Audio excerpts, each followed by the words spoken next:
అందరికీ నమస్కారం. చాలా ఉత్సాహభరితంగా కేరింతలతోటి ఇక్కడ విచ్చేసినటువంటి కళాభిమానులకు, మా అభిమానులకు, హనుమాన్ అభిమానులకు ప్రతి ఒక్కరికి నా హృదయపూర్వక నమస్కారాలు. ముఖ్యంగా ఈనాటి ఈ హనుమాన్ ప్రీ రిలీజ్ ఫంక్షన్ రావడానికి దోహదపడినవి 4 కారణాలు. ఒకటి, ప్రత్యేకించి చెప్పనక్కర్లేదు, నా ఆరాధ్య దైవం. నేను చిన్నప్పటి నుంచి అన్నీ తానే అమ్మా నాన్నల తర్వాత అని అనుక్షణం నేను ప్రార్థించే ఆ హనుమాన్ని సెంట్రిక్గా తీసుకుని ఆయన గురించి తెలిపే ఒక సినిమా ఈ హనుమాన్. అదొక కారణమైతే, డైపర్లో వేసుకునే స్థాయి నుంచి ఈరోజు డయాసులు ఎక్కే స్టేజ్కి వచ్చాడు నా ముందంటే, అలా అంచెలంచెలుగా ఎదుగుతున్న తేజ సజ్జ ఒక కారణం. ఈ మధ్య ఈ ట్రైలరు, ఈ టీజరు, ఈ హనుమాన్ చూసినప్పుడు అందులో నాకు చాలా ఫినిష్, ఆ ఫైనాలిటీస్, ఆ విఎఫ్ఎక్స్ కానివ్వండి, కథ కానివ్వండి, ఆ సౌండింగ్ కానివ్వండి చాలా బాగుండి ఫస్ట్ టైం ఎవరి డైరెక్టర్ అని అడిగి తెలుసుకున్నాను. ఆ 3వ కాలం ఎవరంటే సురేష్ వర్మ. అండ్ అలాగే ఇవన్నీ తెలుసుకున్న తర్వాత నాకు అనిపించింది ఖచ్చితంగా ఈ సినిమా చాలా ఫైనెస్ట్ ఫిల్మ్ అవుతుంది అని తెలిసింది. ఆ తర్వాత కొద్ది రోజుల క్రితం వీళ్ళిద్దరూ నా దగ్గరకు వచ్చి ఈ సినిమాకి మీరు ముఖ్య అతిథిగా రావాలి అంటే అసలు ఏమాత్రం సమయం తీసుకోలేదు. ఖచ్చితంగా వస్తాను, మీతో ఉంటాను, అన్ని రకాలుగా నా ప్రోత్సాహం మీకు ఉంటుందని చెప్పేసి చెప్పడం జరిగింది. అండ్ నేను ఎప్పుడూ నా ఆరాధ్య దైవమైనటువంటి హనుమంతుడి గురించి ఎప్పుడు నేను చెప్పుకునే సందర్భాలు నాకు తారసపడలేదు, ఎక్కడ చెప్పుకోలేదు. కానీ ఒక్కొక్కసారి మనలో ఉన్న భక్తి చెప్పుకోవాలా అని నాకు అనిపిస్తుంటుంది, కానీ ఒక్కొక్కసారి చెప్పుకోవాలి అని కూడా నాకు తోస్తుంటుంది. ఎందుకంటే ఏ ఆంజనేయ స్వామిని నేను తలుచుకుంటూ చిన్నతనం నుంచి ఒక నిబద్ధతతో, ఒక క్రమశిక్షణతో, ఒక లక్ష్యంతో, ఒక ధ్యేయంతో ఈ రోజున ఈ స్థాయికి వచ్చానో, ఎవరి అండదండలు, ఎవరి ఆశీస్సులు నాకు ఉన్నాయని బలీగా నమ్ముతానో, ఆ స్వామి మీద ఒక కథ వస్తుంది అంటే అలాంటి స్టేజ్ మీద ఆయనతో నాకున్న అనుబంధాన్ని చెప్పుకోవాల్సినటువంటి సిచ్యువేషన్ ఉంది. చెప్పుకోవాలి, చెప్పడం ధర్మం. ఎందుకంటే ఇక్కడ ఉన్నటువంటి ఎంతోమంది యూత్ ఉన్నారు, టీవీల్లో వీక్షిస్తున్న వాళ్ళు మరి ఎంతో లక్షల్లో ఉన్నారు. వీళ్ళందరికీ ఒక ఇన్స్పిరేషన్, ఒక మోటివేషన్ ఉంటుంది. కాబట్టి ఇక్కడ చెప్పడం అన్నది అది ఒక హిందుత్వం గురించో లేకపోతే మరొక మతం గురించో అని చూసుకోకుండా ఒక ఇన్స్పైరింగ్ పర్సనాలిటీ మనల్ని ఎంత పైకి రావడానికి, మనల్ని అత్యంత స్థానం నిలబెట్టడానికి ఎలా దోహదపడతాడు, పూర్తిగా ఆయనకి మనం సరెండర్ అయిపోతే అన్నదానికి ఒక ఎగ్జాంపుల్గా ఈ హనుమంతుడు నేను తీసుకున్నాను. చిన్నప్పటి నుంచి ఆయనే నమ్ముకున్నాను. కాబట్టి అది మీరు కూడా ఎవరైనా సరే అలా నమ్ముకుంటే కనుక అలా స్థాయికి, ఉన్నత స్థాయికి వస్తారు. మీకు అది ఇన్స్పిరేషన్గా ఉంటుందన్న ధ్యేయంతో ఈరోజు చెప్పాలనుకుంటున్నాను. ఇది చాలా మనసు అంతరాంతరాల్లో నుంచి నేను వెలిబుచ్చుతున్నటువంటి ఇది. మా ఇంట్లో ఎవరు దైవభక్తులు లేరు. నాన్నగారు కమ్యూనిస్ట్, ఆయన ఫోటోకి దండం పెట్టడం చాలా రేరు. ఎప్పుడైనా అమ్మ కోరిక మేరకు తిరుపతి వెళ్ళి ఆ స్వామి దర్శనం చేసుకుని వచ్చేసేవాళ్ళం తప్ప, శనివారం అమ్మ వెంకటేశ్వర స్వామికి దండం పెట్టేది తప్ప, అంతమించి ఎవరు ఫోటోలకు దండం పెట్ట కానీ, స్వాముల్ని కొలవడం కానీ, దేవుణ్ణి ప్రార్థించడం కానీ ఏమీ లేదు. అలాంటిది ఈ చిన్నతనం అంటే 7th క్లాస్ నేను చదువుతుండగా, అది పొన్నూరు, అక్కడ ఒక ఆంజనేయ స్వామి గుడి ఉండేది. ఆ ఆంజనేయ స్వామి గుడిలో నేను రోజు వెళ్ళి ఆంజనేయ స్వామి దండం పెట్టుకుని వస్తుంటాను స్కూల్ నుంచి వస్తూ. ఆ తర్వాత next year 7th class 8th class నేను బాపట్లలో చదివేవాడిని. ట్యూషన్ నాకు ఆంజనేయ స్వామి గుడి దాటుకుంటూ వెళ్ళాలి. తిరిగి వచ్చేటప్పుడు ఈవినింగ్ 8 ఎంత అవుతుండేది. కొంచెం చీకటిగా ఉండేది. ఇప్పుడు అంత బిజీగా అప్పుడు ఉండేవి కాదు కాబట్టి కొంచెం భయంగా ఉంటుండేది. కానీ ఆ హనుమంతుడి గుడి పక్క నుంచి వెళుతుంటే అందులో ప్రసాదాలు ఇచ్చే సమయం, ఆ వంక ఈ వంక ఆకలి అవుతుండేది. వెళ్ళే ప్రసాదం కోసం హనుమంతుడితో భక్తి ఏర్పడింది నాకు. అలాగా ప్రసాదం తీసుకుంటూ అక్కడే తింటూ ఆయా స్వామి ఆ పూజారి ఎవరైతే ఉన్నారో ఆయన చెప్పే విషయాలు హనుమంతుడి గురించి వింటూ అక్కడ హనుమాన్ చాలీసా ఆ పలకల మీద శిలా పలకల మీద రాస్తుంటే అవన్నీ ప్రాక్టీస్ చేస్తూ అలాగే తెలియకుండా నాలో ఆయన మీద భక్తిభావం అలాగ కుదిరిపోయింది. కుదిరిన తర్వాత అక్కడి నుంచి నేను మొగల్తూరు వెళ్ళి 7th 8th 9th క్లాస్ చదువుతాను.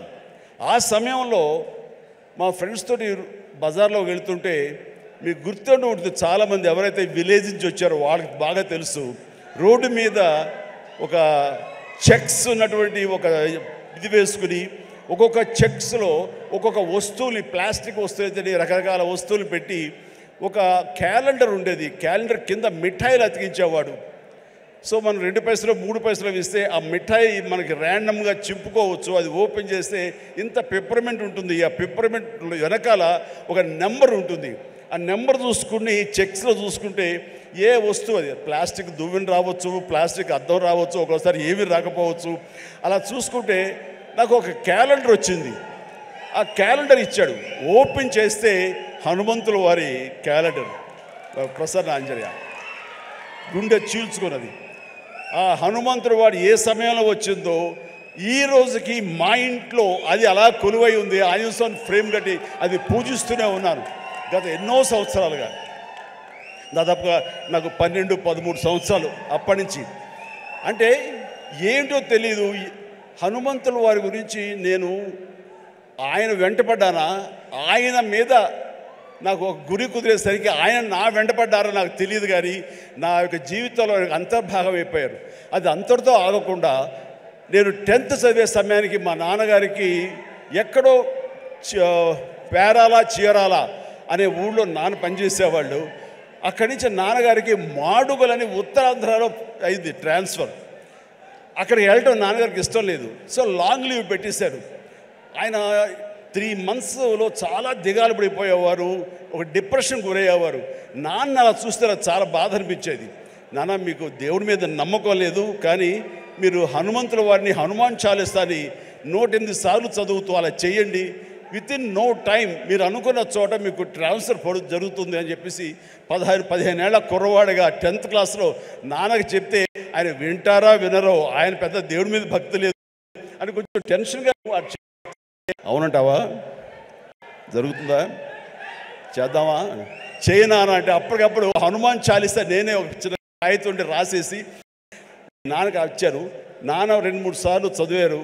ఆ తర్వాత 108 సార్లు ఆయనకి చిట్టి గారెలు ఆయన మెళ్ళో వేసి 108 గారెల్ని, ఆ తర్వాత మార్నింగ్ నుంచి ఈవినింగ్ మధ్యాహ్నం వరకు అయిపోయింది.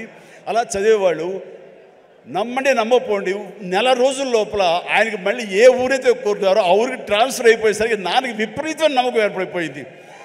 చెప్తుంటారు, నాకు గురువు ఎవరో కాదు, హనుమంతుడి పరిచయం చేసిన గురువు మా పెద్ద అబ్బాయి మా శంకర్ బాబు అని. నాకు చాలా ఆనందం వేసింది. నాన్న లాంటి ఒక కమ్యూనిస్టు భావాలు ఉన్నటువంటి ఒక నాస్తికుడిని నేను ఈ రకంగా దైవభక్తుడిగా మార్చానని చెప్పేసి అక్కడి నుంచి మా ఇంట్లో మా యొక్క కులదైవం ఆంజనేయ స్వామి అయిపోయారు. ఇది ఇలా ఉండంగా పేరాల అనే ఊరప్పుడు నేను డిగ్రీ అయిపోయింది. నెక్స్ట్ ఏం చేయాలి అనే ప్రయత్నంలో చెన్నై వెళ్ళి ఫిలిం ఇన్స్టిట్యూట్లో జాయిన్ అవుదాం అనుకుంటుండగా మా పెరట్లో తిరుగుతుండగా నాకు ఎర్లీ మార్నింగ్ ఏదో కాయిన్ ఒకటి కింద పడి ఉంది. ఏంటనే కాయిన్ అని చెప్పేసి కాలుతోటి ఇలాగ అన్నాను. అది సేవండి హనుమాన్ ఇది ఉండేది బిళ్ళ.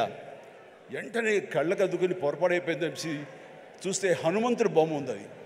అది తీసుకెళ్ళి నాన్నగారికి ఇచ్చాను. నాన్న ఇట్లాగని, అంటే నువ్వు ఏది చెయ్యాలని అనుకున్నావు కదరా, కాబట్టి అది నీకు ఒక దారి చూపించేలాగా హనుమంతుడు ఈ రకంగా కనిపించాడేమో అని పూజలో పెట్టారు. అక్కడి నుంచి నా ప్రయత్నాలు నేను చేయటం, అలాగే మెడ్రాస్ ఫిలిం ఇన్స్టిట్యూట్లో నా ప్రయత్నాలు చేయటం, అక్కడికి వెళితే నాకు అవకాశం రావటం. నేను వెళ్లే ముందు నాన్నగారు దీన్ని ఒక దండగా, ఒక లాకెట్, ఆర్టిన్ షేప్లో ఒక లాకెట్లో పెట్టి నా మెడలో వేశారు. అది నేను చాలా ఒక ఆశిస్తులాగా ఒక మనోధైర్యం, అంటే జేబులో బొమ్మ ఉంటే ఎంత ధైర్యంగా ఉంటుంది ఆ రకంగా ఫీల్ అయ్యి వెళ్ళేవాడిని. అప్పటి నుంచి అవకాశాల మీద అవకాశం ఎలా వచ్చినాయో 1977 నుంచి 78 అండ్ 79 ఆ ప్రాంతంలో, సారీ 80 కదా, సారీ 78, 79 అక్కడి నుంచి అవకాశాలు ఎక్కడ కూడా ఆగకుండా రావడం జరిగింది. అంత ఆ స్వామి మహిమ అనుకునేవాడిని, ఆయన నిరంతరం పూజించుకునేవాడిని. ఆయన్ని పూజించుకునే ప్రతిసారి నన్ను ఉన్నతమైన స్థితికి తీసుకెళ్ళి స్వామి నేను కూడా అంత క్రమశిక్షణతో ఉంటాను, ఎక్కడ వక్రదారులు కానీ వంకరదారులు కానీ నేను వెళ్ళను, అంత ఒక స్థితభేదంతో ఉంటాను, ఖచ్చితంగా డిసిప్లిన్గా ఉంటాను, క్రమశిక్షణతో ఉంటాను, ఎప్పుడు ఆయనతో ఇంటరాక్ట్ అవుతూనే ఉంటాను, ఆయనతో సంభాషిస్తూనే ఉంటాను. అలాంటి నేను అది పెట్టుకున్నప్పుడు చాలా సినిమాలు చేశాను. నాకు తెలిసి 1980లో ఒక సినిమా తాతయ్య ప్రేమలేలు, దానికి డబ్బింగ్ చెప్తుండగా ఒక ఏవిఎం జీలో కూర్చున్నాను. ఆ తర్వాత డబ్బింగ్ చెప్పారు. ఇంటికి వెళ్ళేసరికి లోపల బిళ్ళ కనపడలేదు, ఆ పై చుట్టూ ఫ్రేమ్ మాత్రమే ఉంది. ఎంత డిప్రెస్ అయిపోయానంటే, ఏంటి నేను ఏం తప్పు చేశాను, ఎందుకు స్వామి నా నుంచి దూరం అయిపోయాడు, ఇది నాకు ఏమైనా మంచిది కాదా, అపశకునం అంటూ అసలు భోంచేయలేదు, ఏమీ చేయలేదు, తల్లడిల్లిపోయా. ఆ తర్వాత 2 days తర్వాత మళ్ళీ అదే థియేటర్కి డబ్బింగ్ చెప్పడానికి వెళ్ళినప్పుడు ఎక్కడితే కూర్చొని అక్కడే కూర్చున్నాను. అలాగే కూర్చుంటూ స్వామి దొరికితే బాగున్నట్టే కరెక్ట్గా రండి, ఆ తివాచి ఉంది కింద, అక్కడితో ఇరుక్కుపోయి మళ్ళీ స్వామి కనిపించేసరికి ఎంత ఎనలేని ఆనందం, ఎంత ఇదంటే నాకు ఇండస్ట్రీలో తిరుగులేదు, స్వామి నన్ను పరీక్ష పెడుతున్నాడు, అంతేగాని ఇంకోటి కాదు అంటూ స్వామి నేను ఎప్పుడు వదలను అంటూ ఆయన్ని పెట్టాను. మా నాన్నగారికి చెబితే ఆయన అరే చుట్టూ కొంచెం క్లాంప్స్ లాంటివి పెడదాము, సోదరు అసలు కదలదు, ఆ స్వామిని కాంక్రీట్ చేసుకుని నీలో ఉంచేసుకుంటూ అవుతుందని చెప్పేసి నాన్న దాన్ని మళ్ళీ రీడిజైన్ చేసి వేశారు. మీరు అప్పటి నుంచి సినిమాలు చూస్తే నా ఓల్డ్ సినిమాలు ఆ లాకెట్ ఎప్పుడు నా మెడలో ఉంటుంది. నేను ఒక భేద క్యారెక్టర్ వేసినా సరే అది మెడలో ఉండకూడదంటే తీసి నడుము దగ్గర ఎక్కడో పెట్టేవాడు తప్ప ఆయన నాకు దూరం అయిపోకూడదు, బిగించి హోల్డ్ చేసి ఆ హనుమాన్ నేను ఇక్కడ పెట్టినవాడిని. ఆ తర్వాత 2000 ఇయర్లో నేను అన్నయ్య సినిమా చేస్తుండగా, అన్నయ్య సినిమాలో 2 క్యారెక్టర్లు, ఆట కావాలా పాట కావాలా, అది సిమ్రంతో చేసే ముందు ఒక చెట్టు మీద పట్టుకుని వేలాడుతుంటాను. నా ఆత్మారాముడు నన్ను లాగి నెట్టి ఆ అమ్మాయి వైపు నెడతాడు. నెట్టేప్పుడు ఇది హ్యాంగ్ అవుతుంది సార్, అడ్డుగా ఉందని కెమెరామెన్, బహుశా ఎవరు మన కెమెరామెన్ చోటకే నాయుడు ఆ మాట అనకపోయి ఉంటే ఇప్పుడు నా దగ్గర ఉండేది అనేసరి అలాగా అని చెప్పి తీసేశారు. ఇలాంటి ఎవరో పక్కన ఉంటే పక్క వాళ్ళకి ఇచ్చేసాను. ఆ తర్వాత మర్చిపోయాను, కనపడలేదు. అయితే ఏదంటే లేదు ఎవరి దగ్గర లేదు, సరిగ్గా ఎత్తకంటున్నాను, ఎవరి దగ్గర లేదు. పోలే స్మాల్ ఒక 2 సవర్ల బంగారం అనిపించింది. ఏంటి తేడా, 80లోనేమో తల్లడిల్లిపోయాను, స్వామి నుంచి దూరం అయిపోయారని. అదే 2000 వచ్చేసరికి ఇట్స్ ఓకే, 2 సవర్ల బంగారం అనుకున్నాను. ఏమిటి అంటే నాకు ఈలోగా వచ్చిన పరిణితి కానీ మనలో మెచ్యూరిటీ కానీ, భగవంతుడు అనేవాడు బాహ్యంగా ఉండడు, భగవంతుడు అనేవాడు మనలో అంతర్లీనం అయిపోతాడు, మనలో మమేకం అయిపోతాడు, మన అంతర్భాగం అవుతుంది. అది హనుమంతుడు అనేది మన యొక్క అంతరాత్మ తప్ప మరొకటి కాదు అని తెలుసుకోవడం నాకు నేడు పట్టింది. అందుకని ఆ చిన్నతనంలో కౌలించుకోవడానికి ఫిజికల్గా ఉండాలి, పెద్ద అయిన తర్వాత మన మనసులో కళ్ళు మూసుకుంటూ ఆయన మనతో సంభాషించే లెవెల్కి మనం ఉండాలి. హనుమాన్ ఒక్కసారి కనుక మనల్ని ఆశీస్సులు అందించాడంటే జీవితాంతం వదలడు, మనలోనే నిబిడీకృతం ఉంటాడు, మనలోనే అంతర్లీనంగా ఉంటాడు. ప్రతి క్షణం మన ఆత్మ అంతరాత్మ ఆయనయి మనం కాపాడుతుంటాడు, మనల్ని నిర్దేశిస్తుంటాడు, మన మార్గ నిర్దేశకం తెలియచెప్తుంటాడు అని నాకు అనిపించిన తర్వాత ఈ రోజు వరకు నాకు హనుమంతుడు అంటే పూజలు పునస్కారాలు ఏమి చేయను, ఏ గుళ్ళు గోపురాలు తిరగను. కానీ ఏదైనా సమస్య వచ్చినప్పుడు పడుకునే ముందు ఇలా ఉందని నా అంతరాత్మతో నేనే మాట్లాడుకుంటా, నా అంతరాత్మనే హనుమాన్తో నేనే మాట్లాడుకుంటాను. తెల్లవారు లేచేసరికి నాకు దానికి సమస్యకి పరిష్కారం లభిస్తుంటుంది. అట్లా నా జీవితం ఇంతవరకు సక్సెస్ఫుల్గా వెళ్ళటానికి బహుశా ఆ హనుమాన్, ఆ తెలియని అద్వితీయమైన అతీంద్ర శక్తి నన్ను కాపాడుతుంది, నడిపిస్తుంది నాకు అనిపిస్తుంటుంది. అట్లాగా ఈ రోజున ప్రతిదీ ఆ హనుమాన్ అనేది నాలో అంతర్లీనంగా ఉంది. కానీ ఎక్కడ ఎప్పుడు చెప్పుకునే అవకాశం కలగలేదు. ఈరోజు నాకు చెప్పుకునే అవకాశం నాకు ఈ హనుమాన్ సినిమా ఈ స్టేజ్ మీద కలిగింది. మీతో ఈ రోజున పంచుకుంటున్నాను. చాలా చాలా ఆనందంగా ఉన్నాను. అండ్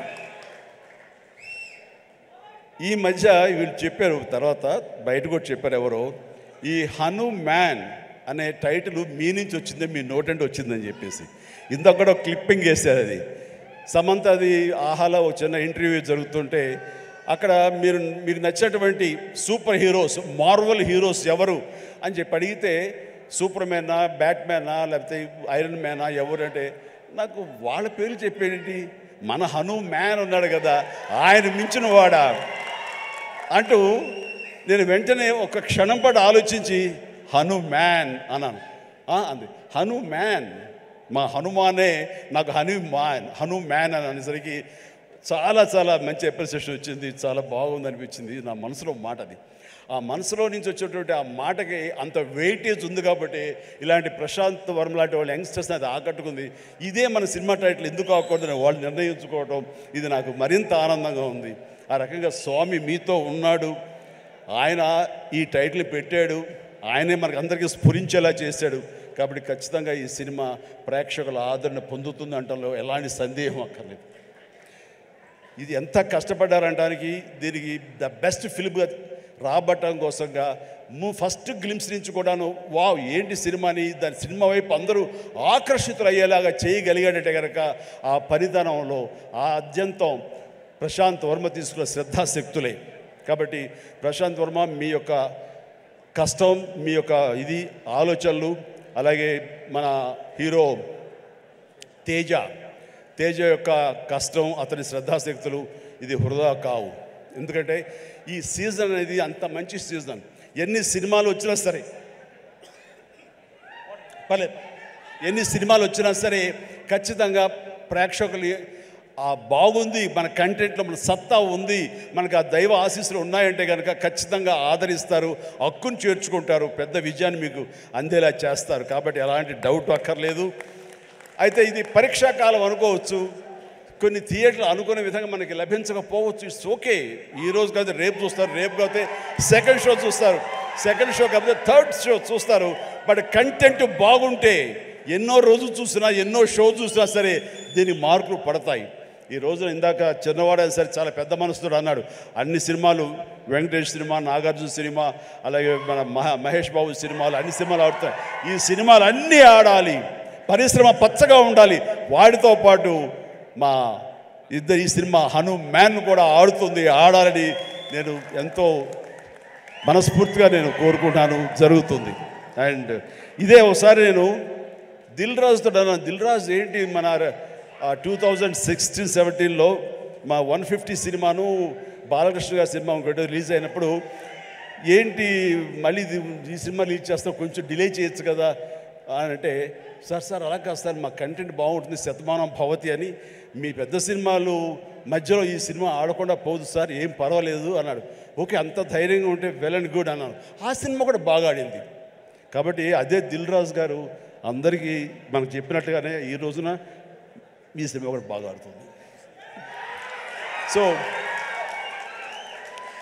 ఎందుకంటే దిల్ రాజు గారు లాంటి ఎంతో సీనియరు, ఆయన ఎంతో ఎక్స్పీరియన్స్ ఉన్న మనిషి, ఏ సినిమా ఏ సీజన్లో ఎలాగ ఆడుతుంది, ఒక్కో సినిమాకి ఎంత పటిష్టత ఉంటుంది, ఏ సినిమాకి ఎంత లాంజివిటీ ఉంటుంది, ఏ సినిమా ఎలాగ ఆదరిస్తారు, ఏ సీజన్ అనేది బాగా తెలుసు. కాబట్టి ఈ సినిమా వస్తే కూడా ఈ సినిమాకు కూడా అంతటికి అంత ఆదరణ ఉంటుంది, అంత విజయం చవి చూస్తాడు మనస్ఫూర్తిగా కోరుకుంటూ. ఈ రోజున ఇతర క్యాస్ట్ గురించి చెప్పాలంటే అమృత అమ్మాయి హీరోయిన్గా ఉందన్నారు. గాడ్ బ్లెస్ యూ అమ్మా, ప్లీజ్ మీరందరూ రావాలి, యంగ్స్టర్స్ రావాలి. అలాగే నా స్నేహితుడు శరత్ కుమార్ కూతురు వరలక్ష్మి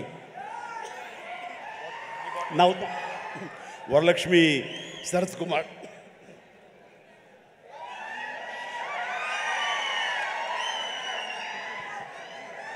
ఈ మధ్య కాలంలో అమ్మాయి సినిమాలు చూస్తూ వస్తాను. ఒక్కొక్క క్యారెక్టర్ ఒకలా చేస్తుంది. ఒక్కోసారి నాకే భయం వేస్తుంది, ఏంట్రా బాబు అని చెప్పేసి, అంత పవర్ఫుల్గా చేస్తుంది. ఈ కేటగిరీలో మనకి ఇంత యంగ్ అమ్మాయిలు అలాంటి పవర్ఫుల్ క్యారెక్టర్ చేసేవాళ్ళు ఎవరు లేరు. ఒక కొత్త జోనర్లో కొత్తది ఉంటుంది. అండ్ ఇలాంటి వరలక్ష్మి లాంటి ఆర్టిస్టులు చూసిన తర్వాత కొన్ని క్యారెక్టర్స్ క్రియేట్ చేయబడతాయి. సో అదే అన్నాను, చెన్నైలో ఉన్నావా, ఇక్కడ ఉన్నావా వరలక్ష్మి అంటే ఇక్కడే ఉన్నాండి, ఇక్కడే ఉన్నామా, నీకు బోల్డ్ అవకాశాలు వస్తాయి కాబట్టి తెలుగు ఇండస్ట్రీని హక్కు చేర్చుకుంటుంది, పైగా తెలుగు అమ్మాయి కాబట్టి అని చెప్పాను.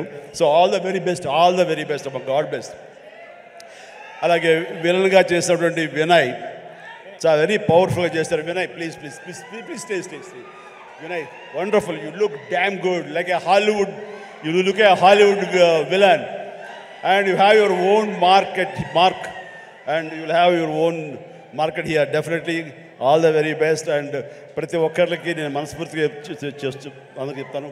అండ్ నిరంజన్ రెడ్డి గారికి కూడా నా హృదయపూర్వక అభినందనలు. ఈ సినిమా గురించి ఫస్ట్ నాకు పరిచయం చేసిన ఎవరో తెలుసా మా సినిమా షూటింగ్లో? Any guesses?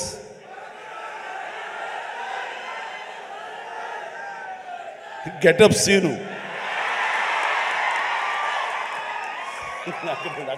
దగ్గర రాకు అండ్ గెటప్ సీను. సార్ ఒక సినిమా చేస్తున్నాను సార్ నేను, మీరు హనుమంతులు భక్తులే కాబట్టి మీతో షేర్ చేసుకోవాలని. ఏం సినిమా? ఎవరు? మన తేజ తెలుసు కదండి, తేజ చేస్తున్నాడు, ఇలా ప్రశాంత్ అని డైరెక్టర్, ఏమండి భలే ఉంది అని చెప్పి సినిమా గురించి సినిమా గురించి చెప్తాడేమో అనుకుంటే తన గెటప్ తన క్యారెక్టర్ గురించి చెప్తూ వచ్చాడండి. మొదటి వరకు బాగుంది, తర్వాత నిన్ను ప్రమోట్ చేసుకోవడం నాకు కొంచెం ఇంకా బాగుంది. సో అంటే ఒక సినిమాలో బాగుంది అంటే ఏ క్యారెక్టర్ ఇచ్చినా సరే అది అంతగా అలరిస్తుంది అని ఆ సంతోషం నాతో పంచుకోవడం తెలుస్తుంది. అతను చెప్పుకునే విధానం బట్టి ఆ సినిమా ఎంతగా అతనికి ఆకట్టుకుంది అనడానికి ఇది చిన్న మచ్చుతునక. అండ్ ప్రతి ఒక్కరికి అటు కెమెరామెన్ గారికి, ఇతర కాసర్ల గారికి, కేకే గారికి, లిరిసిస్, ఇలా ప్రతి ఒక్కరి మ్యూజిక్ డైరెక్టర్ గారికి, ఇలా ప్రతి ఒక్కరికి మనస్ఫూర్తిగా నా హృదయపూర్వక అభినందనలు తెలియజేస్తూ నేను చెప్తున్నాను, ఒక్కళ్ళలో కూడా ఏమాత్రం డల్ అనేది పెట్టుకోకండి. Cinema super duper hit. That's it. జై హనుమాన్, జై హింద్.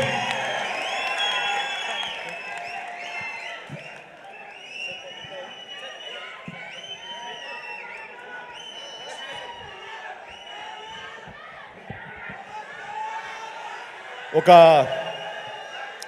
చక్కటి అనౌన్స్మెంట్ చేయండి, మీ నోట్తో చేస్తే బాగుంటుంది అని హీరో, ప్రొడ్యూసర్ గారు, డైరెక్టర్ గారు నాతో చెప్పారు.